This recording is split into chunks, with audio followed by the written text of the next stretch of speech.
मी Punjab duck हे आहेत आमचे बीड जिल्ह्यातले सगळे मित्र आहेत आणि मी जात आहे पंढरपूरला आणि धारूच्या घाटामध्ये हे तळ आहे आरणवाडीचं.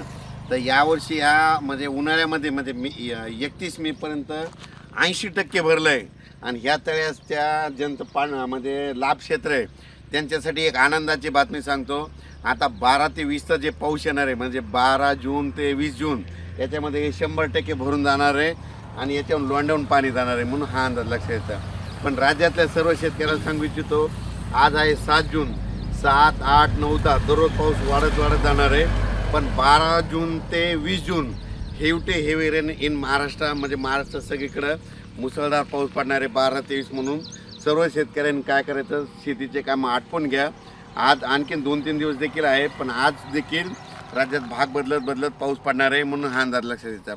त्याच्यानंतर 12 ते 20चा पाऊस पडणार आहे. सगळ्यात जास्त पूर्व विदर्भ, पश्चिम विदर्भ, दक्षिण महाराष्ट्र, उत्तर महाराष्ट्र, कोकणपट्टी, खानदेश, मराठवाडा सगळीकडेच पडणार आहे. पण राज्यातल्या सर्व शेतकऱ्यांना सांगू इच्छितो की म्हणजे आज 7 जूनपासूनच राज्यात मी म्हटलं होतं ना 6 जूनपर्यंत तुम्ही कामं आटपा. 7 जूनपासून म्हणजे आजपासून बघा दुपारी 3च्या नंतर राज्यात ठिकठिकाणी पाऊस सुरू होणार आहे.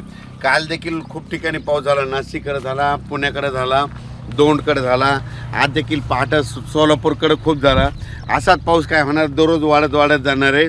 पण 12 ते 20चा मात्र राज्यात मुसळधार पाऊस पडणार आहे म्हणून हा अंदाज लक्षात घ्यायचा. ज्यांचे कोणाचे आणखीन थोडे कामं राहिलेले असेल तुम्ही 11 जूनपर्यंत 11-12पर्यंत कामं आटपून घ्या म्हणून हे अंदाज सगळ्यांना लक्षात येतं. आणि ज्यांच्या शेतामध्ये पेरणीसाठी ओलं असं तर तुम्ही 12 तारखेपर्यंत पेरू शकता. सोयाबीन जर पेरली तर तुम्हाला सांगतो सोयाबीन पेरल्याच्या नंतर 1 दिवस सोयाबीनला शांत झोप पाहिजे.